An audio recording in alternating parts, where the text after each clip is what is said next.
Meanwhile, Democrats are still reeling from their losses this election as Republicans will control both chambers in Congress and President-elect Donald Trump is going back to the White House.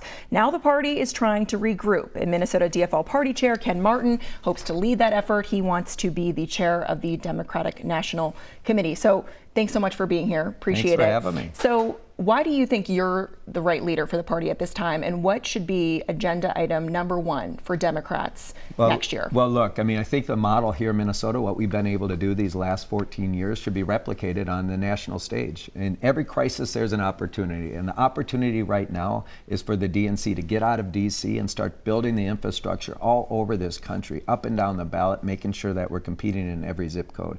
And we've had a tremendous amount of success since I took over 14 years ago here in Minnesota. And again, that Minnesota model is something we can and should replicate. In the finger pointing post-election, there's a lot of discussion about the what if factor. What if President Joe Biden announced that he was going to not seek re-election or drop out sooner and not have a nominee with 100 days to go? Should the 82-year-old president have done that? Should he have announced from the beginning that he was not going to run for a second term and not seek re-election? Well, we can't change the past. It's an academic exercise, so it does us no good to focus on what could have happened, what should have happened, what might have happened. The reality is we have to focus on the future, and that's what I'm doing, is focusing on how we win again, how we make sure we're in a position to actually win in 25 with critical elections coming up in New Jersey and Virginia, and of course as we go into the 26 midterms. And so that's where my focus is going to be. There's a lot of things we don't know yet about this election. We don't have all the data yet, but there are some things we know for instance. And one of the most damning is the fact that for the first time in modern history, there was research that showed that the majority of Americans feel that the Republican Party best represents the interest of the working class and the poor, and the Democratic Party represents the interest of the wealthy and the elites. That's got to change, because that's an indictment on our party brand. That's not who we are. The Democratic Party has always fought for the working class, for the poor, for the oppressed and the marginalized, and we've got to get back to basics. Can you talk a little bit more about, with the data, we're kind of getting more of that picture right now. According to a New York Times analysis, 89% of counties across the country, those with near complete results, shifted to President Trump this election. Did the Democrats fundamentally misread the electorate when they made this a referendum on Trump and characterized him as a threat to democracy this election? Well, look, I mean, what you saw, of course, is that Trump did overperform in a number of counties throughout this country, right? And we saw a base turnout drop in a lot of the core cities, right? Here in Minnesota, right, a 6% swing nationally on average was only about a 2% swing here. And again, that's thanks to the infrastructure we built. It was a little bit more of a red trickle instead of a red wave.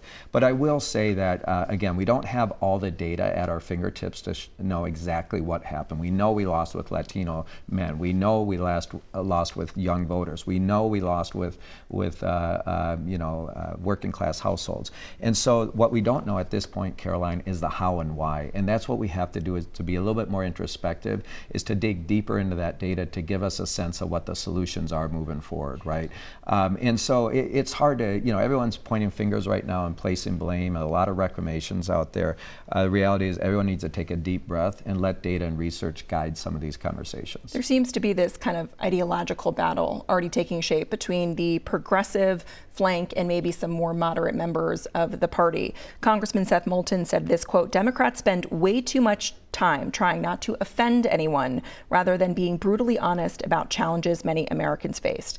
Democratic Senator-elect Alyssa Slotkin of Michigan, a state Trump won, of course, said the party doesn't need to, quote, obsess about identity politics.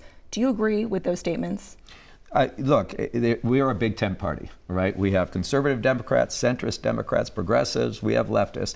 I believe you win elections through addition, not through subtraction, right? It takes all of us to win. And at the end of the day, my job as the chair here in Minnesota is to keep everyone in the same boat, rowing in the same direction towards our goal of winning elections so we can get things done, right? It's not an either or. You don't have to sacrifice your values and who we are as a party. We have always fought for the marginalized and the oppressed.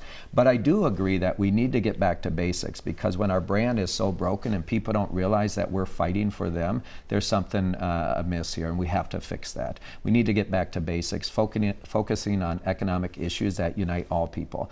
And that's the reality. This is important in this moment right now when we're losing ground with working class people, multiracial, multi-generational working class people. We need to get back to focusing on an agenda that centers them in the conversation. Well, we will be continuing this conversation, I'm sure, and watching to see what happens with the leadership race for the DNC. Yeah. Thank you so much, Ken, for joining us.